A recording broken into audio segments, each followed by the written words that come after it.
Hello. Welcome back. This is Next Up. I'm Mark Halperin, editor-in-chief of the Two-Way interactive platform where you can enjoy live video performances by my colleagues and myself. And I'm your host here for this hour. Really great show today. James Rosen, he's the chief Washington correspondent for Newsmax and an author of a lot of books. His new one is the second book in his planned three-volume set biography of Justice Scalia. And you don't have to be a fan of Scalia or of the law or really history even, although you should be, to enjoy this book. It's gotten rave reviews. It's an inside look at the life and mind and the impact of Supreme Court Justice Antonin Scalia. And this volume covers the first half of Scalia's nearly 30 years on the high court.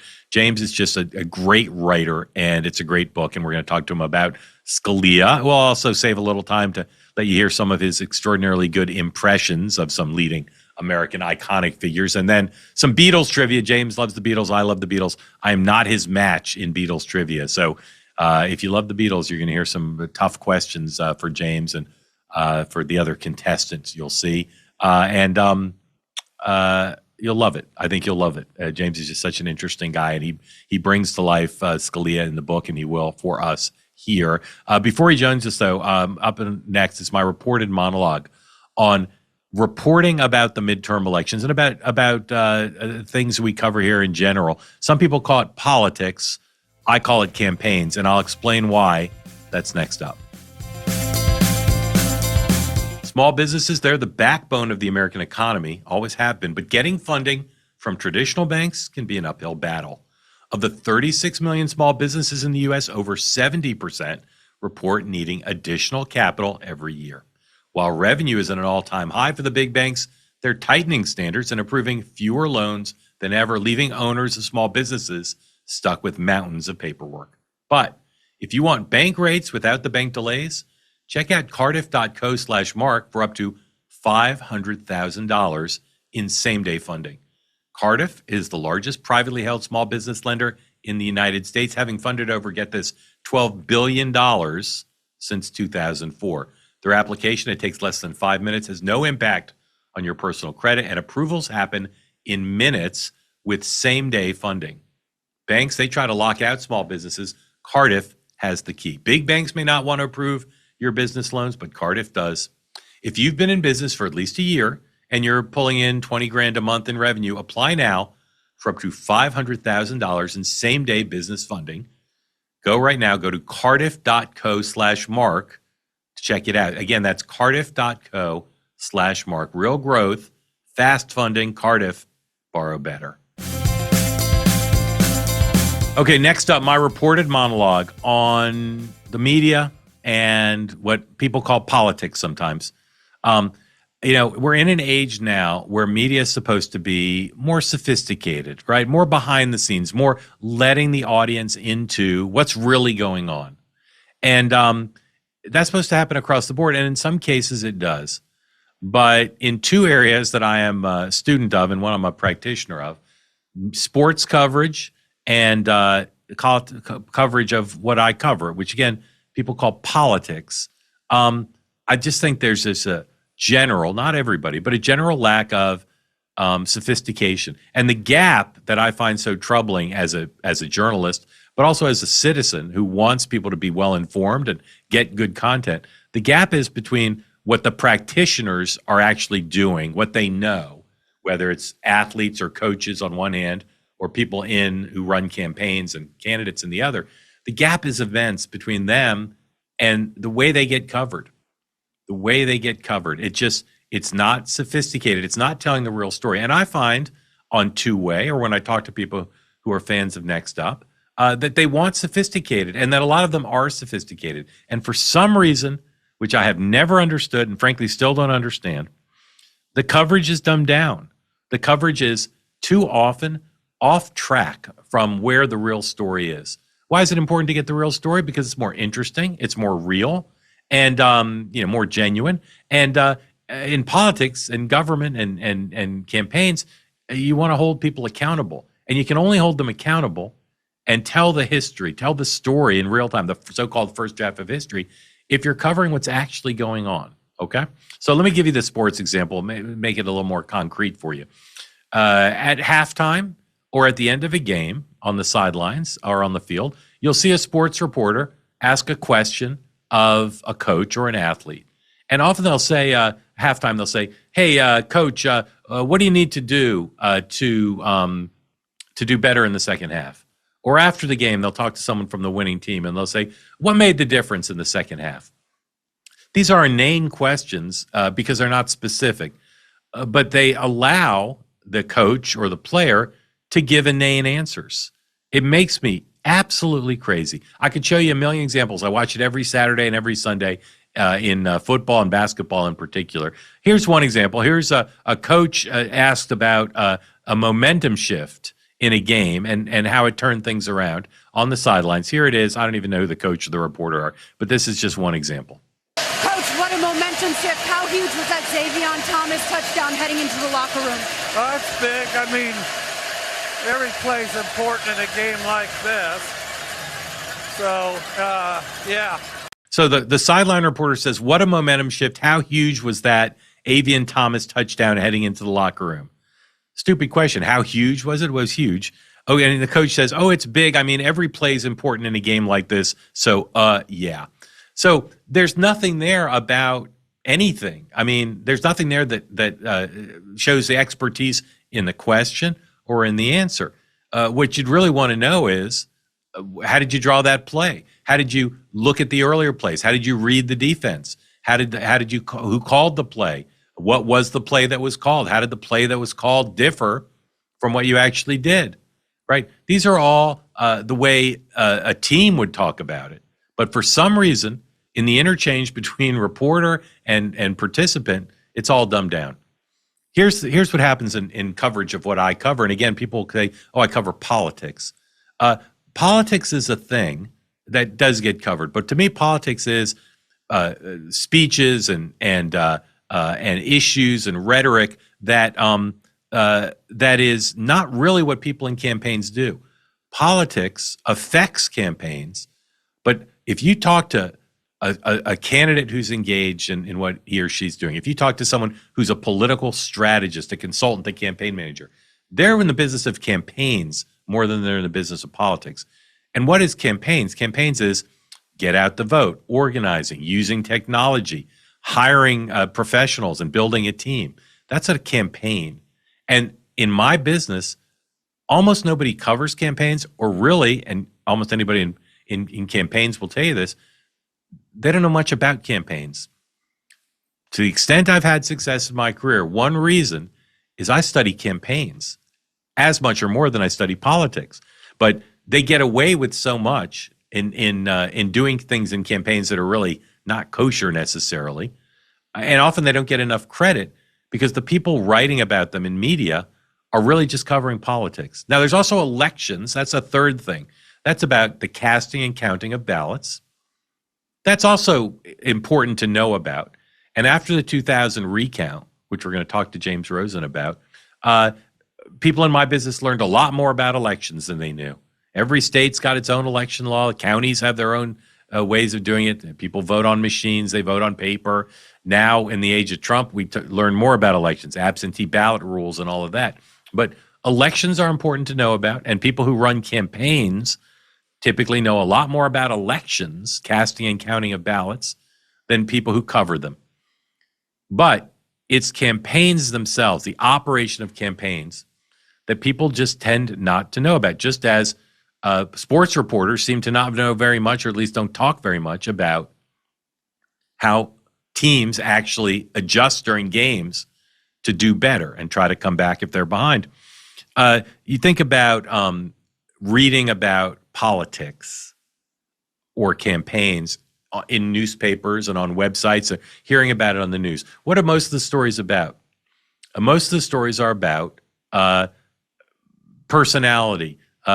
Republicans are angry at Donald Trump because he's not staying on message, or they're about fundraising. So-and-so raised $1 million, and that's part of campaigns, but they don't write how'd the person raise the $1 million, right? The campaign raised the $1 million because they knew how to use techniques that are part of campaigns. We got to raise money. How are we going to do it? The interesting thing to me when I do my reporting is not that they raised $1 million and the other guy raised $20. It's how'd the guy who raised $1 million do it?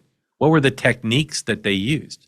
The interesting thing to me is not so-and-so got 40% of the vote and so-and-so got 20% of the vote, but how'd they get 40% of the vote? I'll say again, I think it's more interesting. I think it's more important for history. It's a better explanation of where elections are won and lost.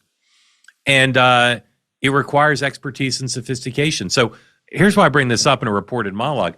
The last couple of weeks, I've been doing a lot of reporting on the midterms. How are the Republicans seeing the midterms? How are the Democrats? And when I read my colleagues' coverage, not all of them, but a lot of them, when I read their coverage of this question, what they're really focused on is not campaigns. What they're really focused on is politics. What they're focused on is Trump's off message, or how are the Democrats going to deal with immigration, or what is the effect on the elections of Minneapolis? And there's no doubt that stuff affects the outcome, no doubt. But inside a campaign, that is part of what they're doing, but it's not the biggest part, and it's not in their view, political professionals, campaign professionals, it's not determinative. What's more determinative is the mechanics of campaigns. And part of why this is such a fascinating story to me, and always has been, is because it changes every year. Every election cycle, the campaign's ability to be best in class, it changes. And in the digital age, and now in the age of AI, being best in class at campaigns, which can make the difference between winning and losing, is a big challenge. And campaigns are very strange beasts compared to other institutions, right? If you start a company, you're an operation. You keep going. And if you open a Broadway play, you hope it goes for 20 years, but it might end, in 2 weeks because nobody buys tickets. Campaigns have a particular lifespan through election day. Now, if you're in a primary, you may not go past the primary, but the primary is your first hurdle, your first toll gate, and they have to raise a lot of money, and then they have to do their best to spend it all, right? Sometimes campaigns don't spend it all, and they're criticized for that if they lose. But you got to raise enough. So you're constantly having a very short schedule. The staff's all temporary. You build a team, goes through for the general election through November. So we need to raise $40 million to win a Senate seat in Maine. You got to simultaneously raise it while you're hiring people, and then you go out of business on election day. It's a strange business to be in. And the best people in campaigns, the best people at being campaign managers or strategists or ad makers or field organizers, the best people combine, in my experience, knowing how to do it historically, but with a massive eye towards adaptability, to change, to use the latest techniques. And again, technology and the explosion of technology in every part of life, and now AI, makes being best in class in campaigns extremely challenging, right? You have to be an adapter of the latest stuff. And AI now was not a big deal in the last election compared to what it's going to be like forevermore. So that's one area. But same with the change in the landscape for advertising, right? In the olden days, the way you advertised in a campaign was you buy television ads on broadcast television and you do direct mail. That's pretty much it. You could do robocalls at 1.2, but most of the money was going to be spent on television ads and some were going to be spent on mail. And now there's a million ways to spend your money on digital and on, even in video ads. You can buy them on broadcast television. You could buy them on Roku. You could buy them on this program, right? There's all sorts of ways. So running a campaign is extremely complicated. And what separates, as I said, the winners from the losers, the great campaign strategists and operatives from the less good ones, is the mastery of the craft of campaigns, of which politics, as people normally think of it, is just a tiny sliver. So when I do my reporting, as I've been doing for the last couple of weeks on the midterms, I'm not asking people, how much will Trump help with turnout, or what impact will the economy have on the race? I'm asking them about the behind the scenes, the drill down of how are the mechanics actually working? And I'm blessed as a professional with sources in both parties. And my reporting methodology is always to look for the asymmetries. Who's better at one thing in a meaningfully better way, whether it's the parties or campaigns that are going head to head, that's going to allow them to have a better chance to win. So I'll give you some examples, and this is from Two Way. This is from my program Two Way Tonight that aired earlier in the week, and I was so lucky to have on two of the best political professionals I know. One Democrat, Jamie Harrison. He was the chairman of the South Carolina Party, Democratic Party, then the chairman of the DNC. He understands politics, but he understands campaigns. And Jeff Rowe, a Republican strategist. He's worked for a bunch of candidates around the country. Worked on Ted Cruz's presidential campaign, which is where I think I got to know him best, and runs a big consulting firm. They understand politics, to be sure, but again, they understand campaigns. And I spent time with them on the air, and the reason I want to show you some of this is these are the conversations I have when I'm doing my reporting lately on the midterms, but through my whole career. Don't ask about whether Trump's whatever. Ask about the mechanics of campaigns. Here's a conversation about technology. Technology, as I said, in the digital age, has become extremely important.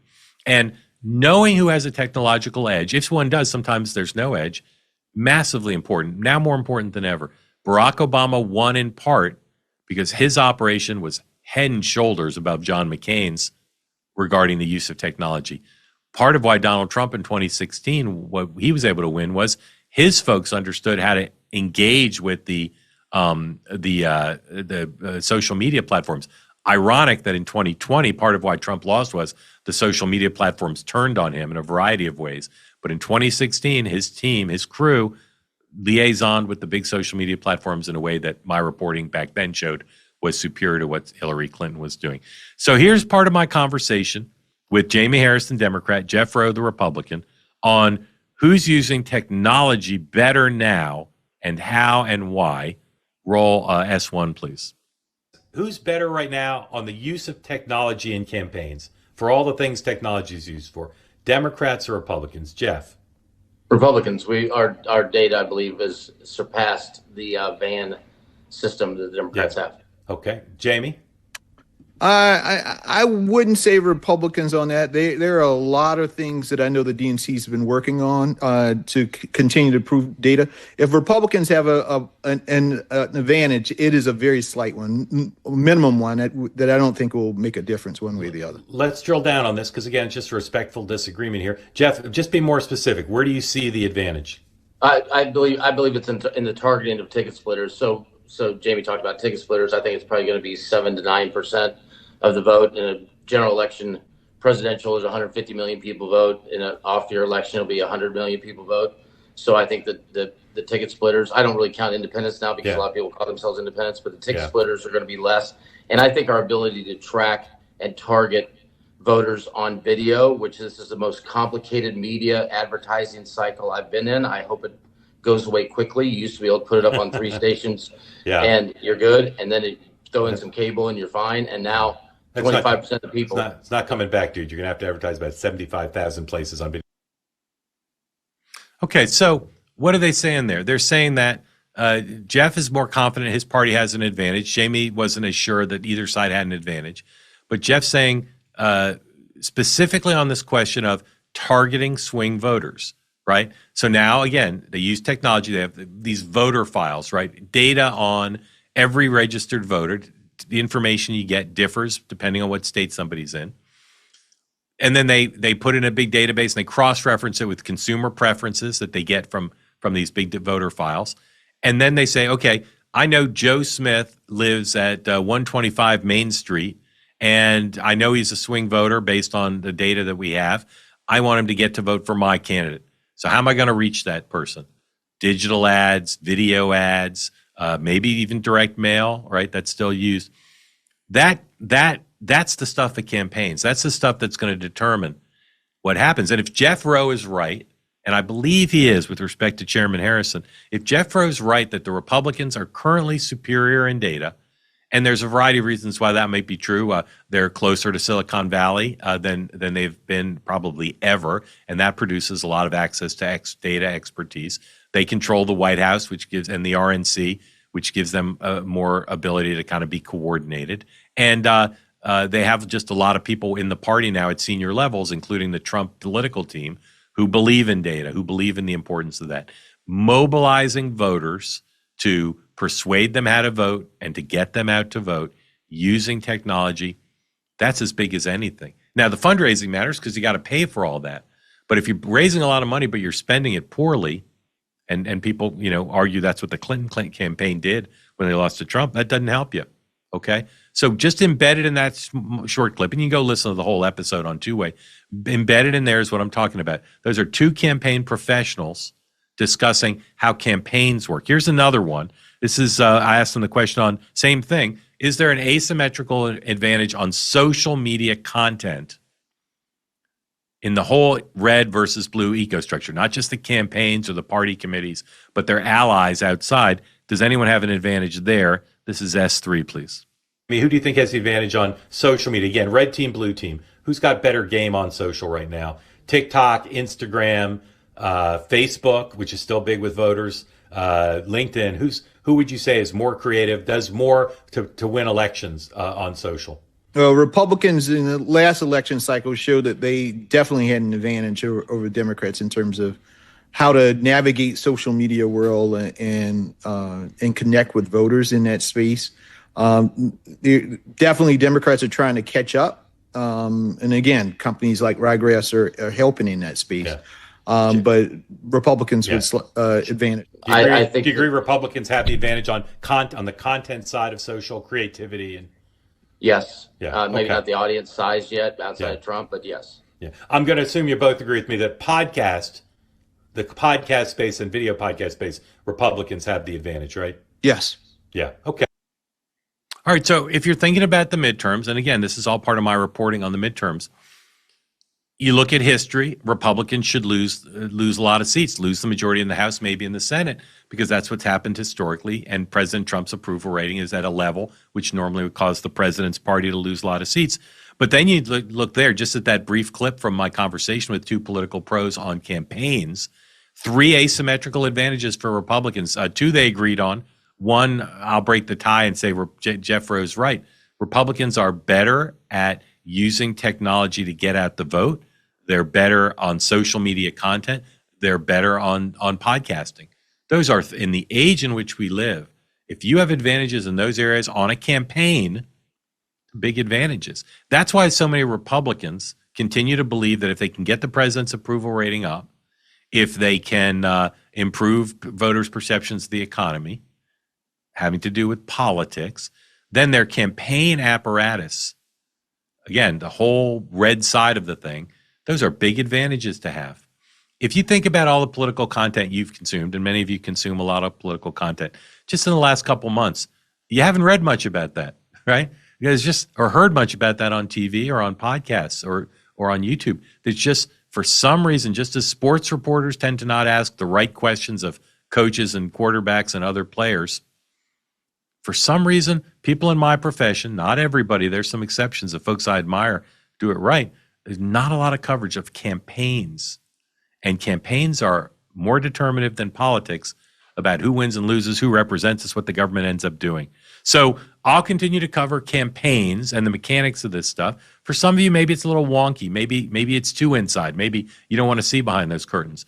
But if you care about who's going to win the midterms, and we'll keep talking about that, and so many of you do, focus on campaigns at least as much, or I would argue more than politics. This is what has allowed me in my career to understand stuff. And I can't tell you how few reporters even think this way. And every time I talk to anybody who works in a campaign and I express the least bit of appreciation, the least bit of understanding of these asymmetries, they're always very appreciative and gives me a little bit more time with them because they want to be appreciated for what they do and what they're good at and what they're trying to excel in, what they're trying to create these asymmetrical advantages in. And for most of them, that's not politics. That's campaigns. All right, that's it for the day. Reported monologue. Curious to know what you think of it. Send me an email, nextuphalperin@gmail.com. Let me know if you see my distinction between politics and campaigns. Keep the conversation going. As always, you can get the full picture of what I do here, literally. Subscribe at our YouTube channel. Watch the show. Don't just listen to it at Next Up Halperin on YouTube. If you like to listen on the go, you like the podcast version, don't care to see if my shirt has any mustard stains on it, you can listen to us wherever you get your podcasts. And always, please share the program. Tell people you love Next Up. You're a Nexter and you'd like them to think about it too. Turn your downloads on wherever you get your podcast. We want to build towards November. We want the community to grow bigger and louder and more engaged. Please, all of you, send at least one person you know the link to today's show, whether the podcast link or the YouTube link. If you want to send it to more than one, do. But I will consider you to have not supported the show sufficiently if you don't send it to at least one person you know and tell them that they need to know the difference between politics and campaigns. Let's make the Nexter community as large as possible in 2026. All right, a quick break. And then next up, when we come back, James Rosen, chief correspondent in Washington for Newsmax and the author of a fascinating and well-received new book about Antonin Scalia. James Rosen is next up. All right, now I'm going to ask you something. Do you own physical gold? Most people don't, and given the current state of the world, this is something worth thinking about. Acre Gold makes it all very simple. You pick a plan that fits your budget, you make monthly payments, and when you've accumulated enough, they ship you a beautifully designed 24-karat Swiss gold bar. Gold, it's up 70% year over year, and central banks, they're still buying it at record levels. Smart money has been moving into hard assets for a very good reason. It's legitimate. They've had subscribers stacking consistently for 6 years now, because once you hold it in your hand, you understand the difference between owning something real versus just a number on a screen. Right now, they're giving away 2 5-gram ancient collection gold bars. Enter to win one for free and subscribe to Get Gold at getacregold.com/mark. That's getacregold.com/mark. All right, next up and joining me now, a Renaissance man. You know, I have so many journalistic colleagues these days, and I didn't put colleagues in air quotes, but I might have, who, they might be able to do one or two things well, but maybe not any. And if they're on television, typically the longest thing they'll write is a script of 1:30. And these days there aren't even a lot of scripts. They're just blabbing live on the air. I'm so impressed by James Rosen. I always have been, because he's a great television correspondent and not just a presenter, but a great reporter, an actual reporter. And he's fair-minded. If you watch him cover the White House for Newsmax, you saw him hold Joe Biden accountable. You see him hold Donald Trump accountable and all the people in the White House. There are very few White House correspondents these days who hold the president and the White House to account regardless of party. Very impressive. He's also a brilliant mimic and a Beatles expert, and we'll get into that. And the Beatles thing's significant to me because when James decides he loves a topic, he digs in deep. He goes all in, and I find that attractive in people who are journalists, because you need to be a generalist. If you cover the White House, you got to be an expert on national security. You got to be an expert on the economy. You got to be an expert on civil rights, policing. But so you need to be a generalist, but you also want people who have the interest and the discipline and the mental capacity, the intellectual curiosity, say, I'm going to know everything about this. So we're going to play some Beatles trivia here later. But first, we're going to talk about James's book. And that's the last piece I want to tell you. This is a guy who's written many books, and he takes important topics and he writes narrative nonfiction that makes it cinematic, that makes a compelling character and a compelling story, and add in the great history of it. His encyclopedic knowledge of Watergate is fueled by his intellectual curiosity, but also by old-fashioned shoe leather reporting. He spends time in archives. He spends time online. He finds the story with an eye for detail that puts it all together. The arc of history, individual characters who are compelling, and then a real sense of bringing you back into a place and time. And in the culture we live in now, when a 10-year-old tweet for many is considered too old to read, understanding and appreciating American history is extremely important, whether you're an adult or a child.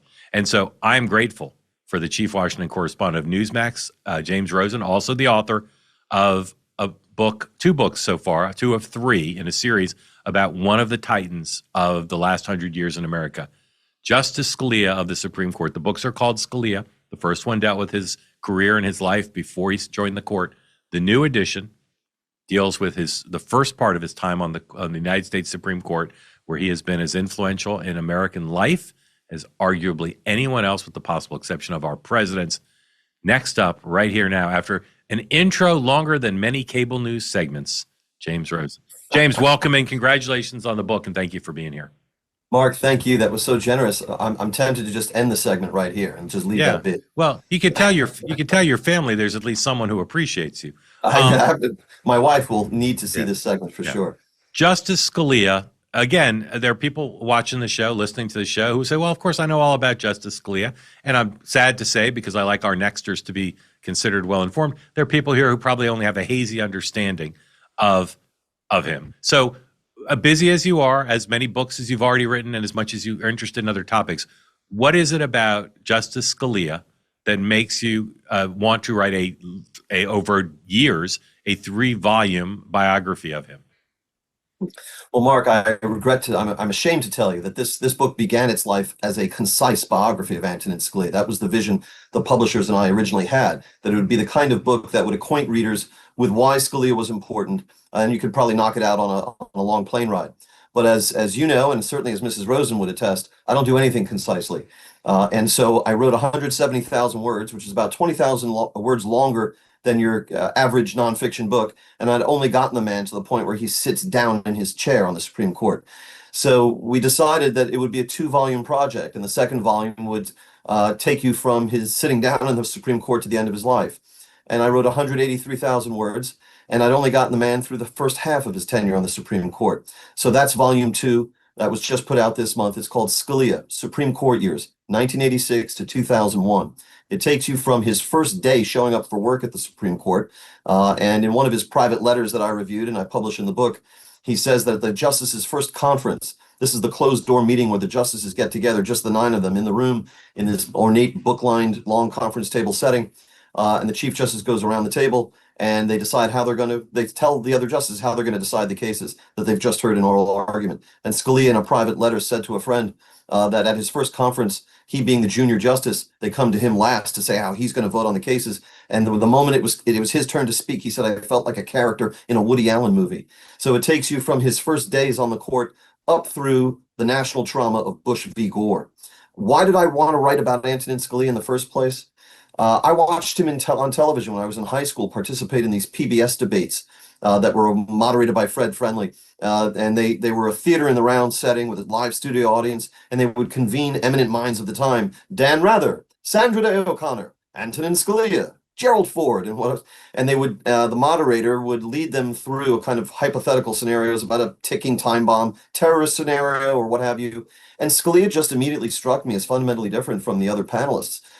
He had a sense of humor that was often wanting on PBS programs. In fact, his sense of humor was sarcastic, and I could recognize him as a fellow outer borough New Yorker. Although Scalia was born in Trenton, he moved to Queens at 5 and always considered himself a New Yorker first and foremost. And we had that same kind of accent, and because I was born in Brooklyn but raised on Staten Island. And all outer borough New Yorkers have a slight chip on their shoulder because they're looked down upon from Manhattan. And I just found him fascinating and funny and brilliant. And I said, someday I'm going to interact with that man. When I came to Fox News in 1999 to start my career in Washington, Fox had no one covering the Supreme Court, so I just wrote him a letter. And on Supreme Court Stationery, he wrote back to say, I'm a fan of the Fox News channel. It was 1999. The channel was only 2 years old. There's the ratings dominance was still years away. And most people were confusing Fox News at that time with Fox 5. And when I showed the letter on Supreme Court Stationery to Brit Hume, I remember him being flabbergasted, the both of us, like, wow, a justice actually is a fan of Fox News channel. But he said no, because he said he had a policy as a judge not to make a spectacle of himself. So I knew I had grounds for an appeal, Mark. I wrote him back and I said, what other than a spectacle should we call it when a sitting Supreme Court justice convenes with other eminent minds in a studio, theater in the round studio setting with PBS cameras present to debate hypothetical scenarios? And he wrote back to me again on Stationery, and he said, you are right. Now, right there, I think I had, as a non-lawyer, at the age of 30, I had extracted from Antonin Scalia a concession that I think many of his clerks never did, and maybe some of his children never did. And he said, I probably should not have done the Constitution that delicate balance. So we agreed to meet for lunch, and we had 2 lunches together. It's invaluable for a biographer to actually have spent time with the subject. And I had 2 one-on-one lunches with Antonin Scalia in 1999 and 2001, and we also carried on a fairly amusing correspondence. And there's a chapter in this book called The Rabbit. And this chapter recounts my lunches with Nino, so to speak, and my correspondence with him. And the lunches were off the record. I typed out lengthy memoranda to the file, Mark, recounting everything we talked about, and it was very wide-ranging, historical, current, but off the record, I'm not going to disclose the contents of the lunches, but with the dispensation of the Scalia family, I've been allowed to tell some of the atmospherics of those lunches. And the reason it's called The Rabbit is I got there first. This was an old and frankly very modest Italian restaurant that he loved, which is no longer with us, called the AV Ristorante Italiano. There were plastic grapes on the wall. He'd been going there since the 50s. And he had a kind of Jackie Gleason grandiloquence about him. And he shows up, he thanked me for being punctual. He took off his jacket. The waiter hands him the menu. He goes, "Pulpy, what is pulpy?" And the waiter was a young Italian guy, barely spoke English. He said, "Octopus." He goes, "Octopus, I'll have the pulpy." And he hands back the menu with a great gesture of flourish. And, I'm 30 years old. I'm not a lawyer, then or now. I'm in way over my head. I'm meeting with one of the most towering intellects of our time. I had had some experience with powerful people before that, so I knew I had some rules. Don't eat anything that requires you to eat with your hands. Don't get anything that splatters or splashes on him or you. Something easily manipulable with knife and fork. As I mentioned, I'm from Staten Island, so I know Italian food. I said, I'll have the veal parmesan. The guy's writing it down, and Justice Scalia says, "No, give him the rabbit." And the waiter and I look at him in unison. We say, "Rabbit?" He goes, "Yeah, you're going to like the rabbit. Give him the rabbit." And the guy takes the menus and walks off. Now, I'd never had rabbit in my life. I didn't want to have rabbit. I was grossed out by the thought of having rabbit. I wondered in my mind, do they serve it with the head still attached like some fish? I had no idea what was happening. And I haven't had rabbit since. But what's amazing about this moment, Mark, is that here you have the country's foremost opponent of judicial activism overruling my lunch order, which is something Mrs. Rosen doesn't even do. And I had to sort of struggle through it and just keep maintaining eye contact. We knocked back wine. He made me eat off vegetables off of his plate. I said, "Mr. Justice, no, I couldn't." He said, no. And so I had to shovel Antonin Scalia's vegetables off of his plate. And he drove me back to Fox in his own car, smoking cigarettes. It was just an extraordinary couple of experiences. And I said, someday when he died, I said, maybe I'll write something about him. I thought maybe it would be a law review article or something. And here we are on volume 2. Amazing. And again, just to maybe have spent time with someone who's one of the most important figures in the modern conservative movement is quite a thing. Let's just lay down some basics for people who are need Scalia 101. What year was he born?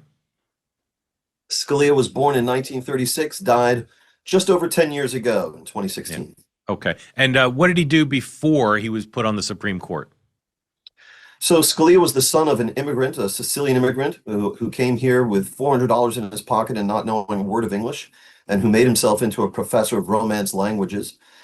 His mother was a first-generation Italian American, the daughter of immigrants, and a teacher as well. He was an only child. He was doted upon. He was valedictorian at his high school, which was Xavier High School in New York City, which was then an unusual hybrid of a Jesuit academy and a military academy. He then went to a Jesuit college at Georgetown University. He was valedictorian there as well. And then he went to Harvard Law, graduated top 5, practiced private law for 6 years at Jones Day out in Cleveland, then came east to teach at University of Virginia Law School for 4 years during the turbulent 60s, and then begins his government career. In 1970, he's named the general counsel of a newly created institution created by the Nixon administration called the White House Office of Telecommunications Policy. All of this is covered in volume 1. Yeah. And his work at OTP had never been examined in any detail by any of his previous biographers. And it's fascinating stuff. And I was the first to go through those archives. And they show that Scalia and the chairman or the director of the White House Office of Telecommunications Policy in the early 70s, they were throwing around terms that wouldn't escape the lips of ordinary Americans for another quarter century, like shared mobile networks and mobile phones and so forth. And Scalia wrote a paper in 1971 for the agency, in which he called the Computer Society, in which he absolutely 100% predicted the internet, talking about how people would sit at remote terminals in their homes, conduct banking, have hundreds of television channels, would have news printed out as facsimile news editions and so forth, access to libraries around the world. He also raised the attendant privacy concerns in that paper. Then he serves briefly let me stop you there. Why did he go into the government? Any probably idea because why? it was a good offer. And Scalia was a political animal. Yeah. And was he ambitious to be attorney general or to be a judge at that point? So it's interesting. He was asked once by his lifelong friend, Brian Lamb, who worked with him at the White House Office of Telecommunications Policy in the early 70s. One of the few interviews he did on C-SPAN early on, 1982, before he was even appointed to the Supreme Court. And if you knew the two men, you could read between the lines and see that they were kind of needling each other. And Lamb asked him, when did you first want to become a federal judge? He was a judge at that point on the Court of Appeals. And Scalia stammers through an answer saying, well, not until it was offered to me. And then 10 months later, as a justice, he tells an audience in New Orleans that he had the ambition to be a federal judge as early as 1960. In my research for Volume 1, I found someone named Father Bob Connor, who's still with us, who attended Xavier with Scalia in the early 1950s, and who was one of his dear friends at that time. In 1959, when Scalia was in Harvard Law, he gets a call from Bob Connor's mother. Says, could you please come talk sense into my son? He's just quit medical school and he's flying off to Rome to join Opus Dei. And this story had never been published until Volume 1. And Scalia shows up and he says, what are you doing? And his friend Bob explains to him, they had gone on double dates together. They had played hoops together. They were in the marching band together. They knew each other well. And Bob Connor's father used to watch Scalia as a student on television in the 50s on quiz programs, which don't survive, unfortunately. But he used to say to his son, oh, you missed it. Scalia really gave it to him again this week. The kid had fans as a teenager in the 50s. And Bob Connor says, look, I'm going to go study Opus Dei. I said, did he understand what Opus Dei was? Because Scalia was a very devout Catholic. He said, I explained it to him. And he said, okay. And then Bob Connor, destined to become a priest, says to Scalia in the summer of 1959, what are you doing? And Scalia said back to him, I'm going to the Supreme Court. And Connor says, how are you going to do that? He says, I'm going to work for this law firm, Jones Day. They have a Washington branch. I will be sent to Washington and I will rise. And so that settles forever the what had been an outstanding mystery of Scalia's life as to when he first harbored that ambition. So yes, to your question, very early on. All right, we're talking to James Rosen. He's the chief Washington correspondent for Newsmax, author now of 2 of 3 planned volumes on Justice Scalia of the Supreme Court. I want to get to volume 2, but so just tick off for me. We now have him in the Nixon administration. Right. Just tick off his jobs that he had you got it. From there, so just the jobs from then to being nominated to be on the Supreme Court. So 72 to 74, he serves as the director of something called ACUS, which is the Administrative Conference of the U.S., which is a kind of a quasi-public, quasi-private think tank. That advises the federal government on how to streamline operations. All right, what next? Then he becomes Assistant Attorney General of the United States for the Justice Department's Office of Legal Counsel. It's the same job that Rehnquist had held previously. And then and from there, he when Ford loses the 76 election to Jimmy Carter, Scalia goes back to academia, University of Chicago Law School and AEI, and waits out that interregnum between Republican presidents. President Reagan, in due time, nominates him to serve on the Court of Appeals for the District of Columbia Circuit, the D.C. Circuit, often described as the second most powerful court in America because its docket so heavily shapes the work of the Supreme Court, and so many justices are plucked from the ranks of the D.C. Circuit. When Scalia was there, his robed colleagues on the D.C. Circuit bench included Ruth Bader Ginsburg, Robert Bork, Larry Silberman, Kenneth Starr, James Buckley. It was just a murderer's row of talent. And then he is nominated by President Reagan to serve on the Supreme Court in June 1986, and he's confirmed by the Senate 98-0. All right. So, which of course would never happen today. So in 86, he becomes a Supreme Court justice, and he's a Supreme Court justice for how many years?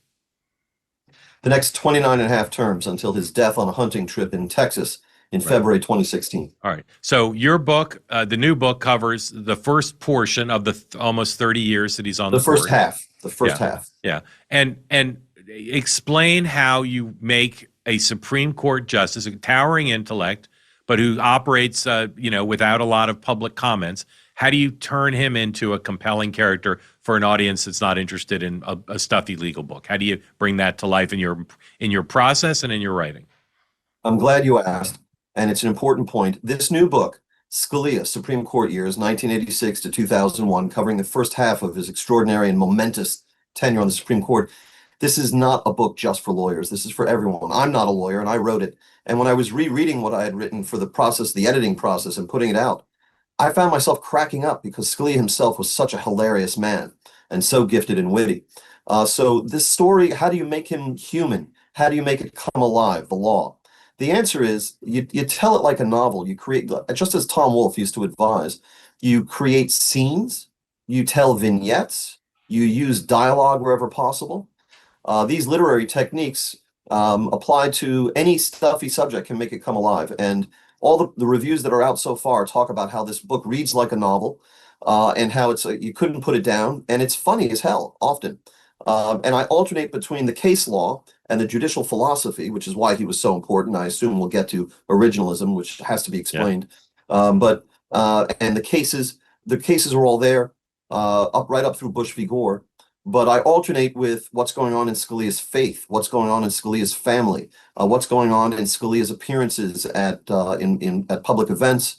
There's the rabbit chapter, which we discussed. There's one chapter that talks about, and this had never been disclosed before, how Scalia tried hard to get a Wall Street Journal reporter fired in the 1990s after that reporter published an unflattering profile. And there are his relationships with the other justices. The relationship with Ruth Bader Ginsburg is best known. And in the first volume, I used her papers to show the beginning and the origin of that relationship, how they cavelled over each other and kibitzed with each other and needled each other, in their own words, from Ruth Bader Ginsburg's papers from her time on the D.C. Circuit. And you can really see the friendship flourish in this new volume when they are doing operas together and they're riding elephants together. But the relationship with Clarence Thomas goes even deeper than the relationship with RBG. After Thomas's ordeal, just to get confirmed, the outstretched hand he found on the court was Scalia's. And the relationship with Sandra Day O'Connor, which ruptured after Scalia in 1989 wrote in one of his opinions that O'Connor's writings, quote, cannot be taken seriously. And there's a whole chapter about the confrontations between the court's first female justice and its first Italian-American justice. So we make it come alive through bringing you the man, the devout Catholic, the father, the husband, and the colleague. And I think from the reviews I'm reading, people are enjoying it. Yeah. We're talking to James Rosen about his new book about Justice Scalia. Go on the Amazon page for the book, and you'll laugh at how favorable the quotes are from about 70 people from all walks of American life talking about, as James said, what a great read it is. And it is, but it's a book, it's an important work of American history as well. We're going to take a quick break. When we come back, we're going to talk about why this charming, loved, lovely, brilliant guy is such an important figure in legal history because of his view of how justices and judges should judge and rule. Next up, more with James Rosen about his book on Antonin Scalia. Scalia, right after this. Are you being lied to? They tell you should max out to your 401k and your IRA, and then they make you beg for permission to use your own money. It's time to get the truth and discover a better way to grow and protect your money. Bank on Yourself is the proven retirement plan alternative that the big banks and Wall Street desperately hope you never hear about. It gives you guaranteed predictable growth and retirement income even when the markets tumble. Your principal is protected, your growth is locked in, and under current tax law, your retirement income can be tax-free. You're in control with access to your money for emergencies or when opportunities come up with no questions asked and no government penalties or any restrictions. Even when you use your money, it keeps growing like you never touched it.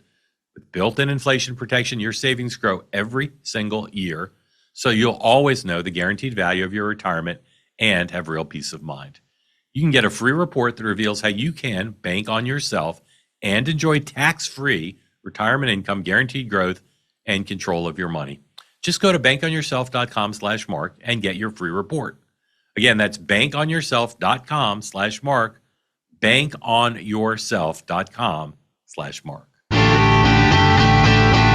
All right, next up, more with James Rosen, author of a new book, second of the 3 volumes planned on the life, the personal story, and the legal life as almost 30-year career in the Supreme Court of Justice Scalia, one of the most important figures, along with people like Ronald Reagan and a handful of others who have shaped the modern conservative movement from an unlikely place, perhaps, from the courts. James, thank you again. Congratulations on the book. Talk about why Justice Scalia's legal philosophy, his view of the Constitution, his view of a co-equal branch, talk about why that makes him such an important figure in American history. So a reminder, this new book, Scalia, Supreme Court Years 1986 to 2001, covering the first half of his nearly 30 terms on the Supreme Court, is not just for lawyers. But of course, it is, and honestly, it's not just for conservatives. Scalia is not just one of the most important Supreme Court justices. He is one of the most important Americans, beyond any particular movement, in American society over the last 100 years. And why is that? It's because of the philosophy that he brought to being a judge. What is the central business of judges and justices? They tell us what the law means. They interpret the law and tell us what it means. Very simple. And when Scalia joined the federal bench in 1982, there prevailed in American law a liberal notion called the living Constitution. This is the idea that when we interpret the Constitution, it should be a kind of a living, breathing, expanding document, that its meaning can be expanded by latter-day judges interpreting it to account for phenomena that the founding fathers never could have anticipated, such as nuclear weapons or the internet. And in order to breathe this expanded meaning into the enduring text of the Constitution, liberal judges, those who believe in a living Constitution construct, relegate the text itself to secondary status, and they look for the intent behind the law. What was the lawmaker's intent? And to find the lawmaker's intent, again, they bypass the text of the law, and they look back at the legislative history of the law. What was said in all of those House and Senate floor speeches? What was said in those committee reports? And Scalia stood athwart all of that. Scalia felt the Constitution is neither living nor dead. It is an enduring legal text. And if you want to know what the founding fathers' intent was, or the intent of any lawmakers responsible for enacting any given law ever since the Constitution, all you have to do is look at the text of the law. Nobody voted on a floor speech or a committee report. They voted up or down on a text of the law, and that was either signed or not signed. And when looking to do the business of a judge, Scalia argued, he didn't want latter-day judges through some expanded, elastic interpretation of the text to graft their personal policy preferences onto that text. He thought that that was a way where judges gave themselves more power. And the judge, in Scalia's view, the honest judge or justice, will limit himself to the original meaning of the Constitution or a given law. That's called originalism. The meaning that that law or that provision was widely understood to have when it was enacted. And to find the original meaning of a law, Scalia practiced what he called textualism. Textualism is the metal detector to find the original meaning of a given statute or phrase in the Constitution or any statute. And if the text was ambiguous, and often it is, then Scalia looked to historical tradition. So you take something like abortion in this country, and as early as 1978, then Professor Scalia was appearing on PBS to denounce Roe versus Wade as the embodiment of an imperial judiciary. If you can't find abortion, a constitutional right to an abortion in the text of the Constitution, then you should be able to find at least that there was some historical practice protecting, or historical tradition protecting this practice. And in abortion, that was absent as well. And that's why he favored returning the regulation of abortion to the states, as was eventually done in Dobbs. So originalism and textualism were kind of radical notions, fringe notions when Scalia came along. By the time he died, thanks to his evangelism on behalf of these philosophies and approaches, both on and off the bench, and he was a tireless speaker at events year in and year out, no less a figure than Supreme Court Justice Elena Kagan, who was an appointee of President Obama, pronounced that, in effect, as a result of Scalia's counter-revolution, which changed the way we draft the law, we argue the law, and we decide the law in this country on all subjects, from criminal procedure to regulations from the federal government and everything in between. Even Justice Kagan said, as a result of all that, we are all originalists now. Right. That touches every area of American life today. Absolutely. It's just Again, these are not stuffy legal issues. These are the stuff of American life, of business and families, the relationship between the states and the federal government. There's so many great stories in the book. I want to talk about one issue. I met Justice Scalia twice, only briefly, and you could see in meeting him in person, anyone who had met him, larger than life. And in a slightly different era in Washington, the ability to be close friends with somebody like Justice Ginsburg, who he was ideologically different from. I want to talk about Bush versus Gore, which is the way you deal in this is the dividing point between this volume and the next. Because almost everyone I know who knew Justice Scalia on the right, who admired him, said, very principled guy, believed in a very clear, principled way of judging rather than on politics. I consider Bush versus Gore to be one of the biggest abominations for anyone who wants to contend that the justices are not result oriented.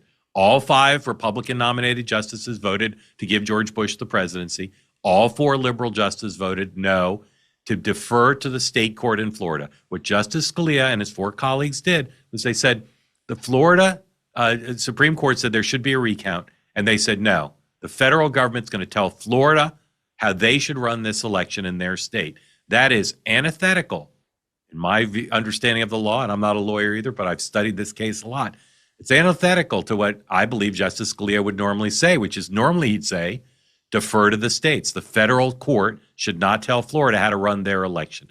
How did he defend that decision? How do you explain that decision, except for their politicians? Even he, thought of as this high-principled guy, was a politician in a robe who said, we're going to give the Republican the presidency. So the last 2 chapters of this new book, Scalia's Supreme Court Years, 1986 to 2001, deal with Bush v. Gore, both one chapter about the legal wrangling and the legal outcome, and then the final chapter of the book is about the perceptions of the case and its impact, and how the perceptions of Antonin Scalia in the Supreme Court were never the same after Bush v. Gore. So a brief history here. The 2000 presidential election featured Texas Governor George W. Bush, son of a former president, as the Republican nominee, and sitting Vice President Al Gore as the Democratic nominee. And as election night 2000 wore on, it was clear that the race was so close that neither candidate had clinched the Electoral College to win the presidency. And it all came down to the late balloting that was still coming in Florida, which had, I think, 25 electoral votes back then. And it became clear that whoever won Florida was going to win those electoral votes and win the presidency. At one point on election night, Vice President Gore telephoned Governor Bush to concede the election. And then on the advice of his aides, called Bush back a few minutes later to say, I am retracting my concession. Florida is too close. And this commenced a maelstrom of legal wrangling that went on at county and state and federal courts up to the Supreme Court for about 2 to 3 weeks. And people forget, Mark, that Bush v. Gore actually reached the Supreme Court twice. Mm-hmm. The first case that reached the Supreme Court was called Bush v. Palm Beach County Canvassing Board. And then it came back a second time as Bush v. Gore.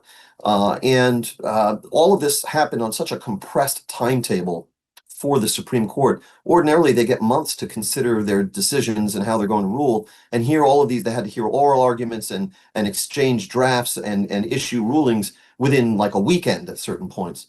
And basically, you've omitted from your introduction of this, Mark, a very important fact. You said that it was 5-4, the 5 Republicans in the majority, the 4 Democrats in the minority, to hand the election to George Bush. That's not exactly how it went down. What happened was, when the first case, Bush v. Palm Beach, reached the Supreme Court, they sent it back down to the Florida Supreme Court, which was dominated by Democratic justices in Tallahassee, for additional considerations, if you will. It's called a remand. The Florida Supreme Court then issued another ruling ordering more recounts.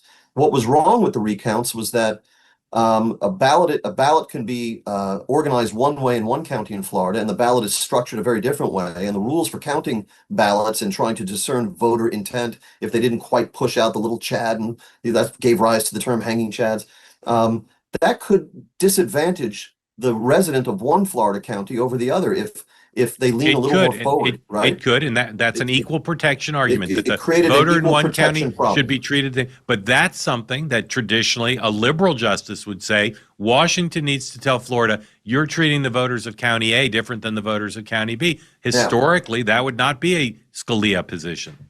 So the Florida Supreme Court, after receiving that remand, effectively ignored it and just did not even reference that they had received a remand from the Supreme Court and ordered a very expansive series of new recounts.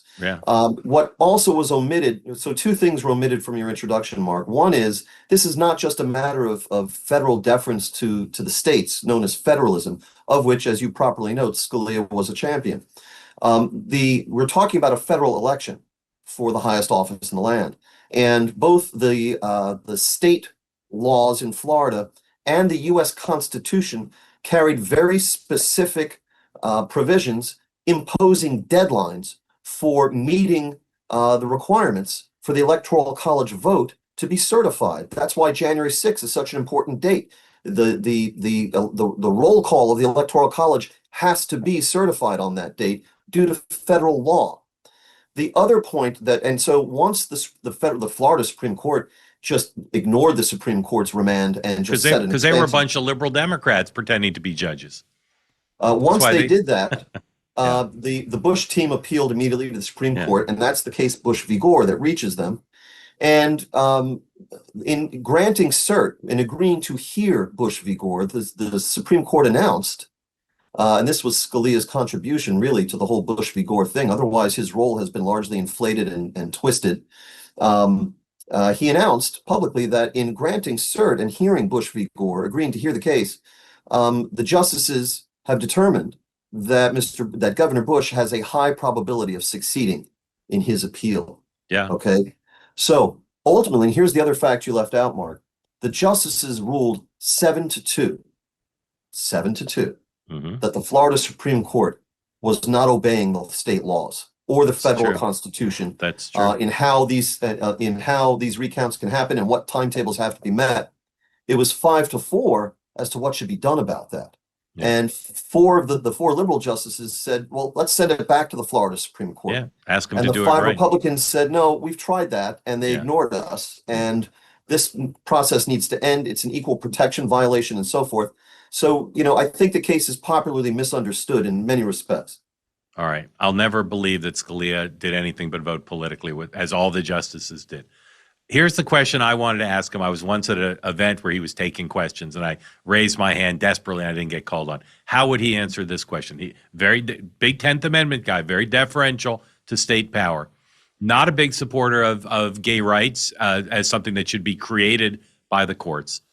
If the state of Delaware wants to pass a law, signed into law by the governor of Delaware, that gay people can't ride on public buses, should the federal Supreme Court strike that law down?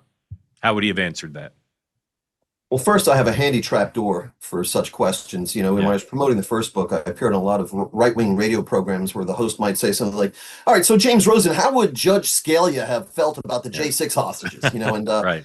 My handy trapdoor is that since we've just explained that his great contribution to American society and history was originalism, which looked at askance at latter-day judges grafting their own latter-day policy preferences onto existing legal texts, I think I can be forgiven for passing on imputing to Justice Scalia, who left us 10 years ago, particular opinions on particular cases, events, and personalities. Based on how he ruled on other cases. Yes. So one other case that's covered in the book is the Romer case out of Colorado, where one municipality, I think in Colorado, it was an amendment to the state constitution that the voters approved in 1996 that denied homosexuals, as they were called in the law at the time, any special protective status. And a number of individuals, including Martina Navratilova, sued to challenge that policy. And Scalia held the view that the state had the right to enact that provision. And in oral argument, it was Ruth Bader Ginsburg, Justice Ginsburg, who posed the question, and this turned out to play out in many cases in the future, where you have people baking a cake and who want to refuse to serve, let's say, a gay couple getting married. She asked, can a hospital refuse to allow a gay person access to a life-saving technology, let's say? And so Scalia lost that case. But perhaps that would give us some indication of that would respond to your hypothetical. Yeah. All right. I wish I'd been able to ask him. I want to, the little time we have left, I want to demonstrate two of your extraordinary talents. One is mimicry. You and I are just huge fans of the capacity to imitate. I do a great Al Gore, but it requires 2 martinis, so I'm not going to do that. I just want to make everybody understand what we're dealing with here. We're dealing with a true talent. Let's just hear a little bit of your Trump, please. Say whatever you want.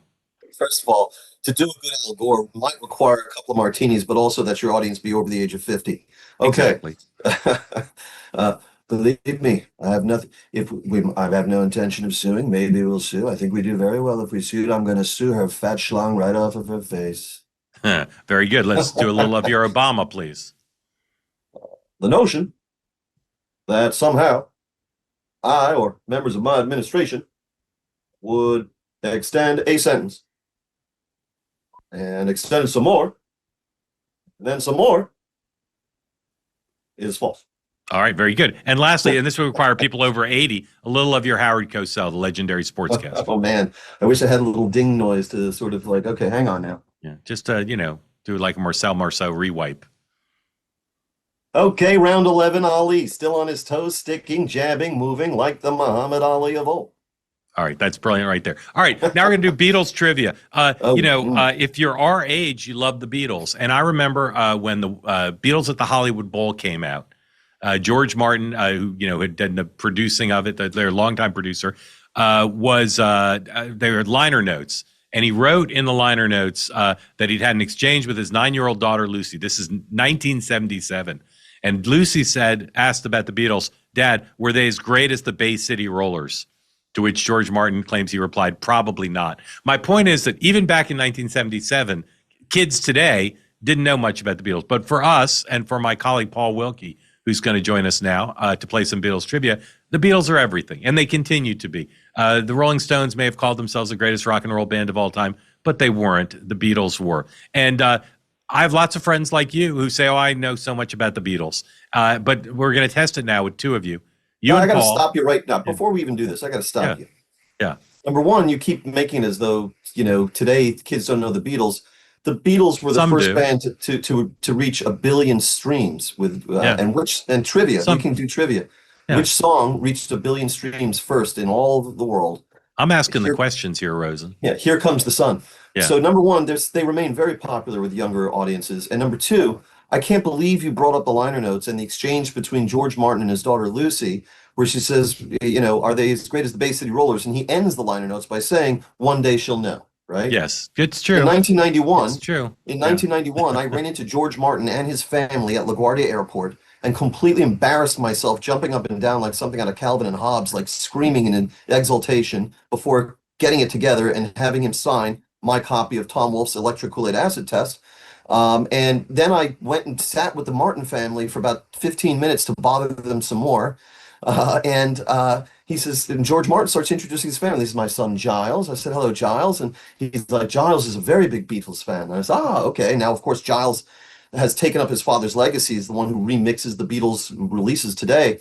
And he says, this is my daughter, Lucy. And I said, Lucy, I know Lucy. Lucy, you still like the Bay City Rollers? And she nodded as if to say, yes, here is this month's iteration of that idiot, And so I have actually asked Lucy about that quote. All right. Paul, you see what you're up against. Paul Wilkie's my colleague here, helps produce the show with other colleagues. I'm just going to ask some questions. I've wanted to do this forever with you two. Shout it out. There are no buzzers. Just if you know the answer, shout it out. If you shout it at the same time. I'm going to be embarrassed here. I know this, but we'll see. We'll see. I think you'll hold your own, James. We'll see. Here we go. What Beatles solo release was the biggest selling song in UK history until it was replaced by Bohemian Rhapsody? Mull of Kintyre. Correct. Paul, step it up here, dude. I was going to say Imagine. Yeah. All right. Let's see here. What record for fastest selling single? I'm asking the question Mull of here. Kintyre break, Paul? Stop it. You said it's a free-for-all. No, it's not. It's a free-for-all between you two. Who played the piccolo trumpet solo on Penny Lane? Alan Civil. Incorrect. Anybody know? David I'm Mason. Go with Paul McCartney. David Mason. David Mason. I was Okay. going to say David Civil. Okay. What was the name of the Liverpool record shop where Brian Epstein first heard customers asking for the Beatles? Nems. Correct. Ooh, good answer. Yeah. Let's see. What Beatles song features Paul counting in the band audibly at the beginning? I saw her standing there. Correct. Paul, you listening? You paying attention? Somebody All right, get the paramedics for Paul. Here we go. Well, who was the Beatles road manager that appeared in recordings and on the Abbey Road cover? Mal Evans. Correct. What Here's was the trivia. last? What did Mal Oh, Evans stop play? it! You're not asking the questions. It's when I come on your program, you can ask me whatever you want. What was the last song all four Beatles recorded together in a studio? Oh, Majesty. goodness. That's a good question. I know the last one they worked on was I'm Me Mine. The End. The End. What was the That's first fitting. Beatles album track to run longer than 7 minutes? Hey Jude. Incorrect. What'd you say, Revolution Paul? number 9. Revolution number 9 is correct. Because Hey Jude was 7-11. Yeah. It's the same album. Yeah. Well, all right. I knew some of these would be challenged. What was the first album all the Beatles contributed to after the band broke up? Ringo. Correct. All right, Paul, you've done an excellent job of proving my point that James Rosen knows a lot about the Beatles. You're right. Thank you for that. But these were And tough. He's gracious about it. These were tough. Paul, Nice thank work, you. James. James, congratulations on the book. I'll just say to folks, if you're interested in American history, you're interested in great characters, you're interested in understanding the conservative movement, and you're interested in reading some great writing, I got a book for you. James, tell them where they can buy it. It's called Scalia, Supreme Court Years, 1986 to 2001. It's just out. You can find it on Amazon, Barnes & Noble, wherever you buy books. Again, it's not just for conservatives. It's not just for people who like legal stuff. If you care about America and you want to read a great American story, well told in a compelling way, I recommend it to you. And again, I don't know how you got all those people to write the reviews, but this is a very well-reviewed book, folks, for a reason. It's extremely compelling, and it's going to teach you a lot, but you'll turn every page. It's like reading a movie script. James, congratulations on the book. Thank you for being here. Thank you, my friend. All right, and we're going to get Paul some Beatles tutorial. Thank you both for playing. That's it for today. A new episode coming up on Tuesday, so be ready to get back on your screens and listen to your devices. All new stuff. We got some good guests coming up, which we'll announce soon. Make sure you're not falling behind in the news cycle. Subscribe to Next Up on YouTube. Listen to it on a podcast platform that you like, and make sure you share the show with others. Help us grow the community. Make sure you got the downloads turned on so you get the podcast if that's the way you listen to it, and check it out, as always, on YouTube. Have a great weekend, everybody. Join us again on Tuesday so you always know what's coming next up.